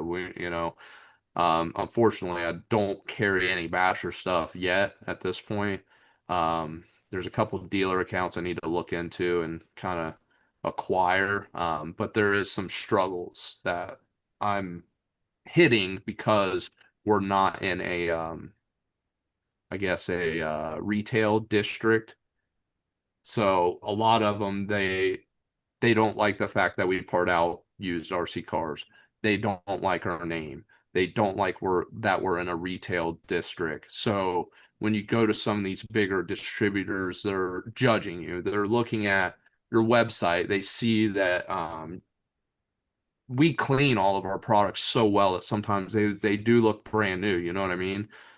So they might think that we're parting out a brand new car, which I don't do. Like I do not. Right. That's one thing you will not see on the website. If it is new, it's because I bought it from somebody From someone. who has never ran it. I do not part out brand new vehicles because distributors do not like that. That is hurting. The guys that do that are I hate to say it, but in a way are hurting the hobby industry because they're buying brand new items and they're just ripping them apart. I'm all for everybody making, a buck. You know what I mean? I'm not saying nobody can do that, but at the end of the day, like when you're parting out brand new product, you are hurting the hobby shop. I believe is if I'm buying directly from the community, you know what I mean? From guys like you, from guys like Robert, Joe, everybody, you come a day where you don't want a truck, you know what I mean? Yeah. So that's my goal, is to be there to put some cash in your pocket and you can go buy a newer truck or a different truck so I'm buying directly from the community and only the community, but these distributors don't see it that way. They look at it and they see that we're parting out these vehicles, and they often have questions about returns. Like, how do they know if I were to, let's say you were to buy a motor off me and it ended up being bad, but it was a used motor, but you go back to the distributor and you say, hey, this motor was bad. They ask for a receipt. Well, it came from us. How do they know it's not used already Right. previously? I've tried to explain our used inventory has a completely separate inventory.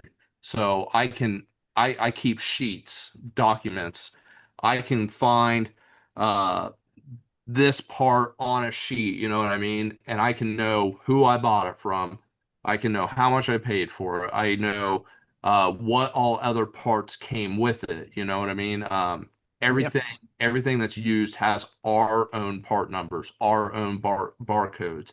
If it's a new product from Fury Tech, it's got all their information. It's completely separate. So I know exactly what's used and what's not used, but distributors don't see it that way. So that's one thing I've been fighting with, is kind of getting people to take a chance on us.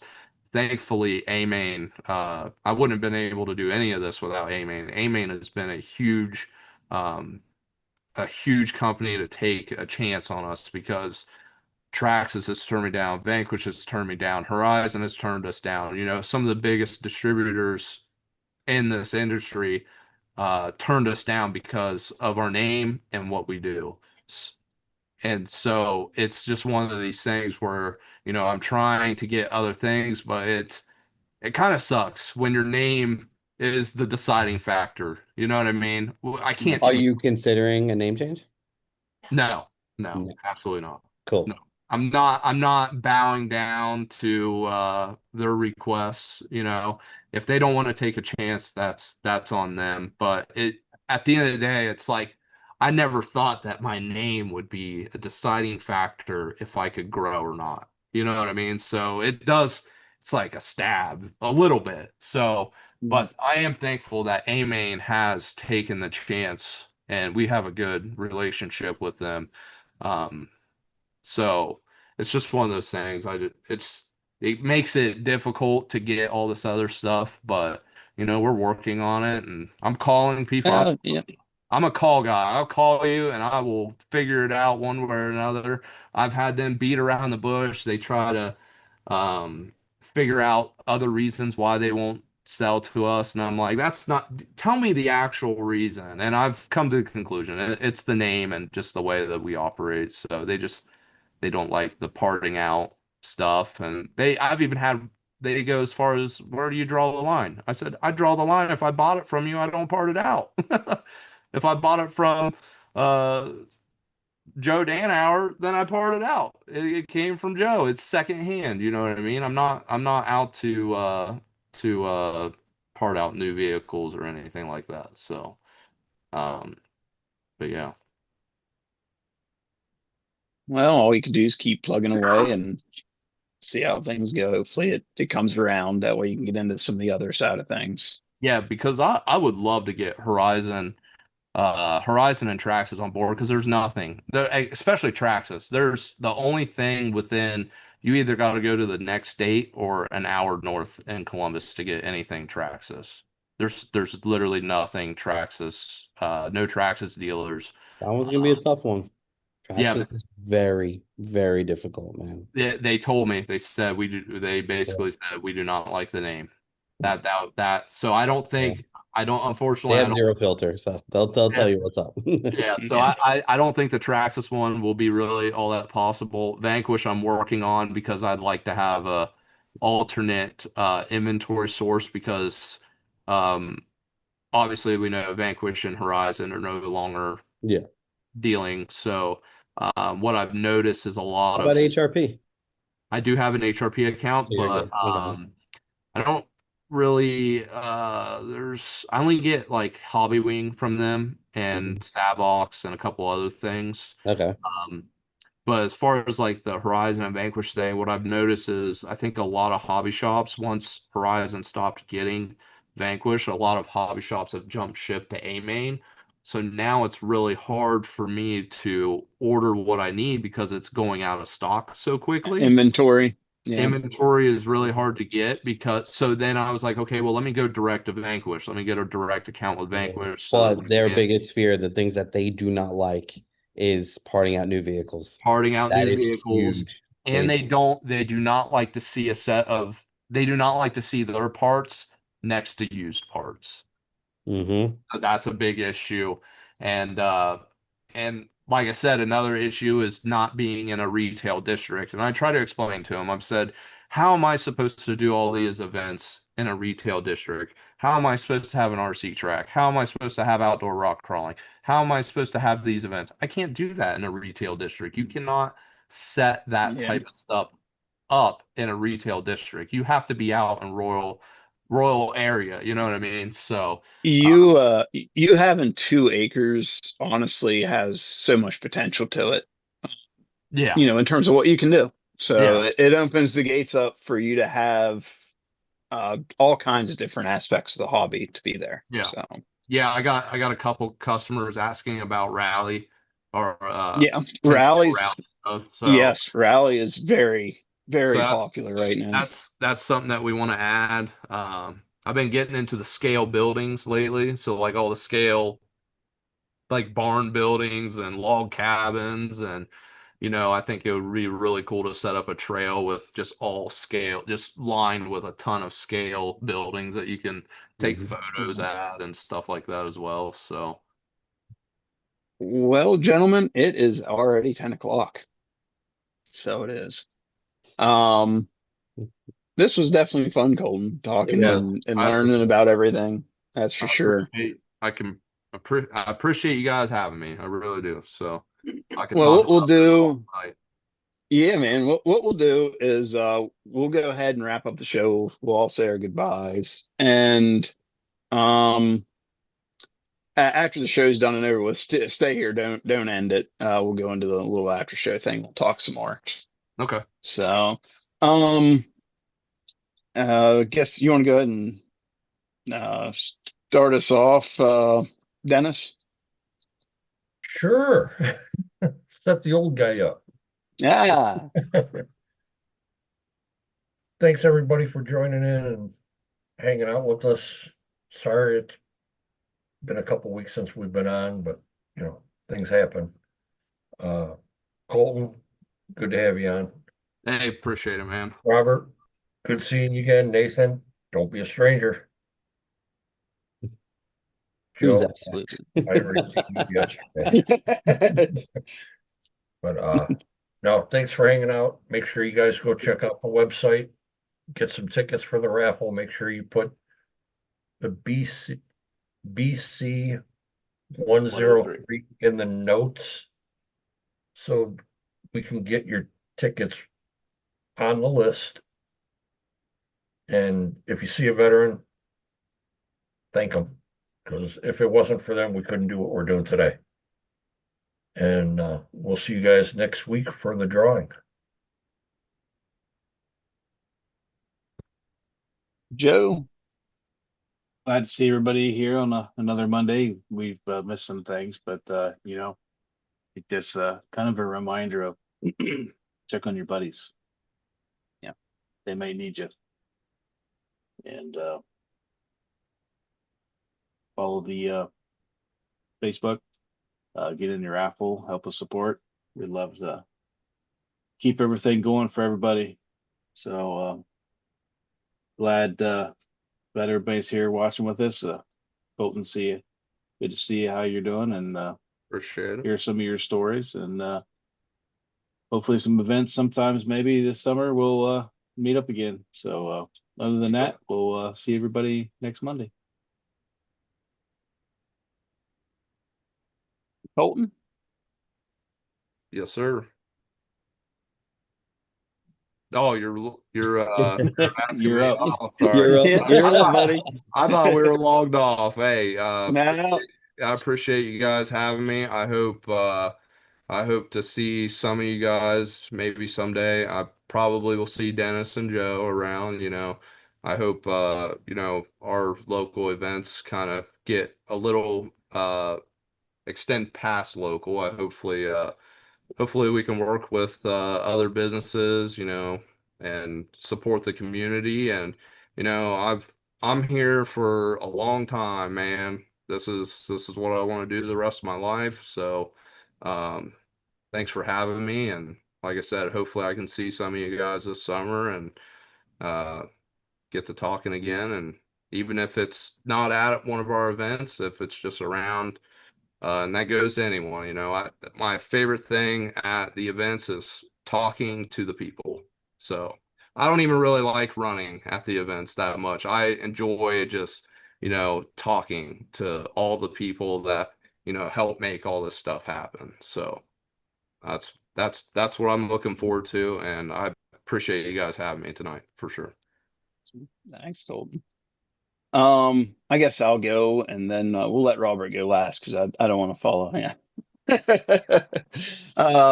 First off, thanks everyone for being here. The beginning of the show definitely heavy, and what the reality is what this organization is heavy. It has a massively deep meaning behind it. What we do, what we try to connect with veterans, first responders.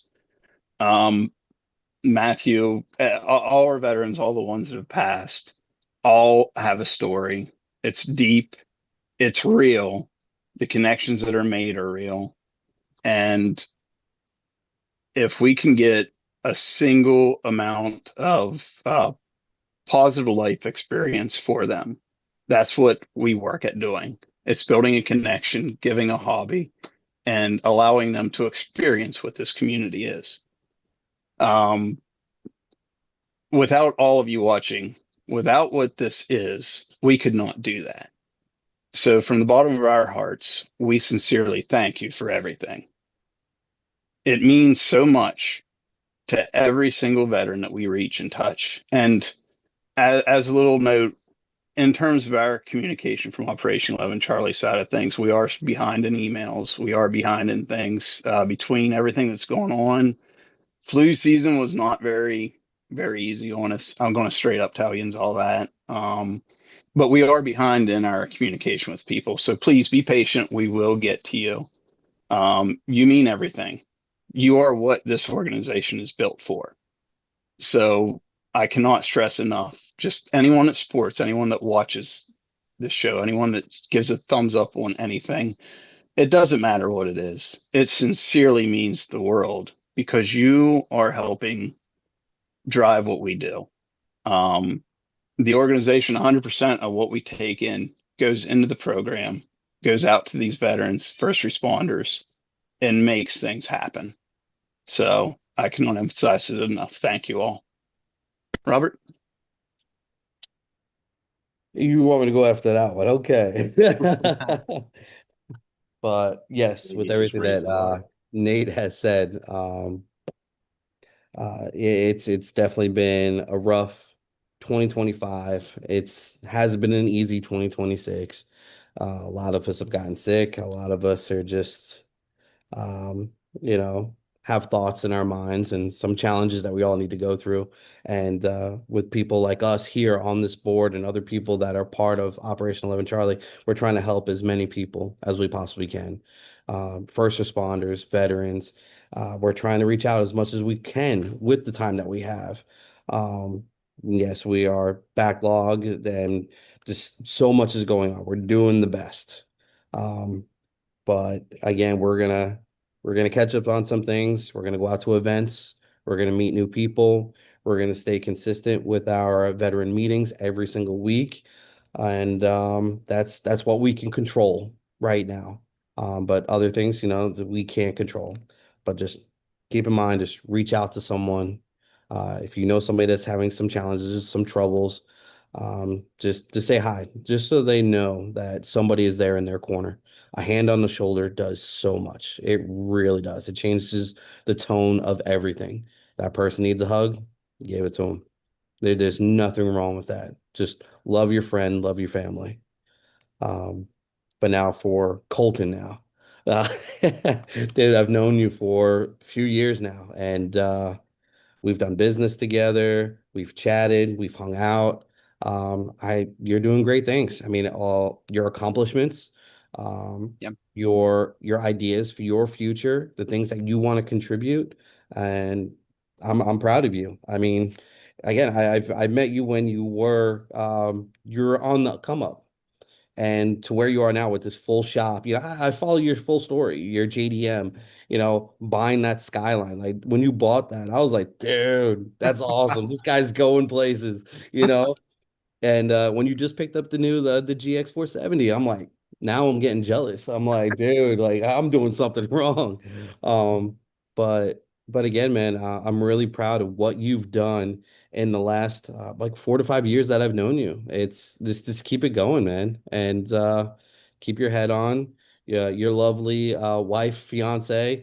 I know she's your rock, and she Yeah, does so much for you and with I you. couldn't I And couldn't do As awesome. anything. It would I As be hope she hears awesome. it. oh, she hears it. She It's need to head. She need there to ain't head no snap. other one gonna stay here till 1 o'clock in the morning with me. No, You know what I no. mean? She's Yep. she's in it to Yeah, win it, just like I am. And we're life's too short. You got to do yeah, what you want to do. So this is exactly. this And if is this is what you me. love to do and it's not a This is job. me doing exactly. I've been all my life like I don't want to do something I don't want to do. So I'm Yeah, doing what I want to do. I And I know. tell everybody should do that. You know what I mean? Do what you want to do. Like at the end of the day, what's what's the worst that can happen? You know what I mean? Yeah. So Oh, yeah, right on. Well, again, man, I'm proud of you. Just keep it going, man. And Awesome work, I can't man. wait to see what RC is in 2 to 3 years and where you're at. So I'm looking I forward to can't it. wait Yeah. either. It'll Can't be wait it'll either. be impressive. I want to say, Uh, guys, awesome job here. You guys, love you guys very much. Always Hey, brother. doing, what you always guys do for our organization, our veterans, family members, and our first responders, man. I cannot stress it enough. The hard work from these guys that you guys see here, and a lot of the guys that behind the scenes is what keep this going, man. We really, really, really appreciate it. Our cause is very serious what we do, and we take that very personal and very seriously. I just posted again the link for the GoFundMe for our veteran that we lost a couple of days ago, Matthew. You guys want to support or want to share somebody want to support this family, go ahead. And again, thank you so much. It means a lot to us. When you guys see us out there, any events or outings, you go ahead and stop and say hi to our guys. They will love yep. to talk to you guys, and you guys can listen to their story, to our stories, and then and understanding the really meaning of what O11C is all about, right? A support system for our veterans and first responders and their family members. It's so their families are so important of what we do, right? We cannot do this with our families. So thank you again so much, guys, for your support. I just want to say awesome job, guys. Awesome job. One more thing to add. There is Operation 11 Charlie is one outlet. We work veterans, we work first responders. There is other outlets out there as well. However you want to support veterans and first responders, maybe this isn't it, maybe it's something else. All the stuff out there is all about positive life aspects of things. Yeah. So if you're supporting another way or whatever you're doing, that's truly what matters. It's all about getting these people everything that we can give them to get their quality of life where we all want quality of life to be. Yeah. So Well said, Nate. Well said. Some of our guys, right? They're not as lucky as us that we have our families, right? Some of them, yeah, they only have us, right? yeah. And that's why we take it very serious. We have over 300 veterans nationwide. A lot of them are not as active, but we got over 100, 200 active, right? And it's a huge responsibility that we have. And then am I all thank God to all these reps. And then I'm only one. And O11C is not me, it's all of us and all our veterans as first responders. If it wouldn't be for them, we wouldn't, this wouldn't be possible. But saying back that is a lot that goes uh, uh, deep, that goes within ourselves, or a lot of stuff that we take in, right? Especially me dealing with my PTSD, my stuff.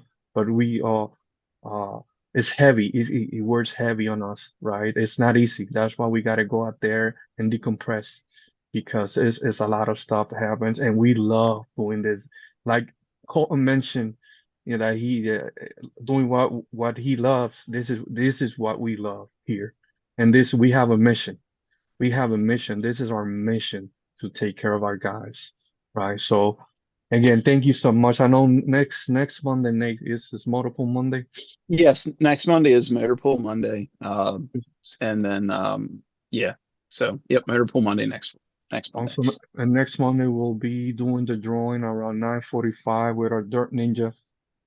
So we're doing the raffles, guys. We are halfway, almost halfway on getting to our goal, guys. And yeah, more than halfway. A lot of people support today, so we're almost there to get to our goal. And then so we have one more week, guys. You guys help us share, and then and you couldn't support the raffle tonight. Just help us. You have until next Monday, actually. So again, thank you so much, Joe. You got the power. Oh, I have to end it here on No, my end, right? you have the power, sir. Everyone, hey, check on your friends. Check Yes. on your friends. Yep. Check on everybody. Check. You know, Yeah. Yes. positivity. positivity. Check on your battle buddies. Check on your families. Learn, guys, that's something that we cannot stress enough. Learn how to read the red flags. Learn how to read the red flags. It means a lot to us. Like our guys mentioned here, simple text, checking on your families and your battle buddies. Simple text, hey, battle, I'm here. You know, that's it. It means a lot. So, thank you so much, guys, for your support. See you next Monday. Peace, everybody. Thank you. And Joe, you gotta end it on your side. The now leave